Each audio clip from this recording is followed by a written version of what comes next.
New year, new me.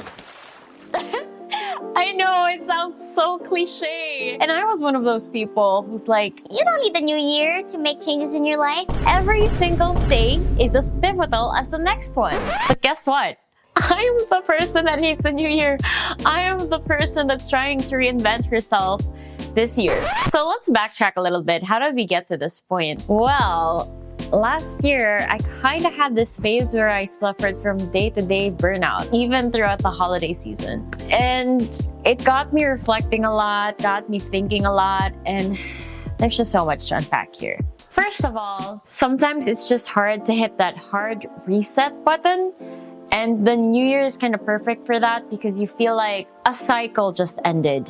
There's a new beginning. It feels like a fresh start. And I can't even explain where the motivation comes from, but it's there. I mean, last December, I was already contemplating whether I wanted to pursue or continue pursuing content creation. The fireworks didn't do much for me, but once January was there, my mind hyper-fixated on content ideas, on things that I wanted to change about my life, my fitness, everything. I can't even explain how I got there, but it just happened. And I feel like that was the New Year effect. Now, don't get me wrong.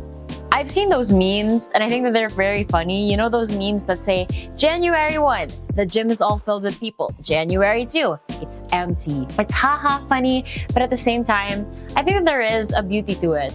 It just means that every single year, people have this motivation to try to become a better version of themselves. And that's not such a bad thing. In Filipino, we have this term called ningas, kugon, which basically describes a person as an intro boy or an intro girl, wherein this person gets a burst of energy and burst of ideas, but doesn't actually follow through. Now, if you relate this to the new year, yes, January 1, you went to the gym. January 2, you're not there anymore. But hear me out here.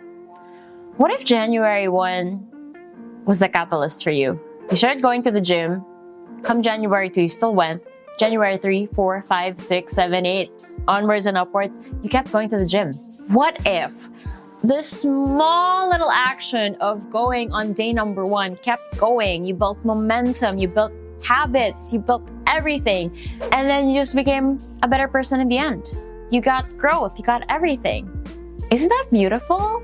Isn't that what the new year is supposed to be about? I mean, when you really think about it, the hardest thing about changing your lifestyle, changing everything about you, is starting.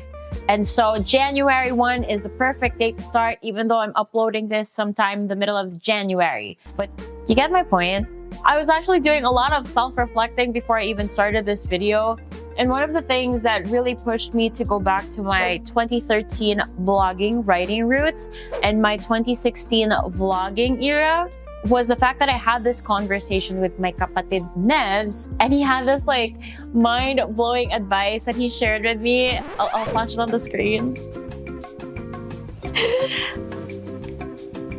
But yeah, now we're here. Do I know if I'm gonna upload a next vlog? I don't know. But did I start? I did, and that's awesome. So I guess the point of this video is that it's a new year, and I'm gonna try to become a better version of myself. And I wanna invite you guys to come join me on this journey to make our 2024 amazing. Plus points, plus pointers for you guys who are trying to hop on the productivity train like me. I suggest that you filter out the type of content that you consume and focus solely on self-growth, self-improvement, productivity videos, all that jazz.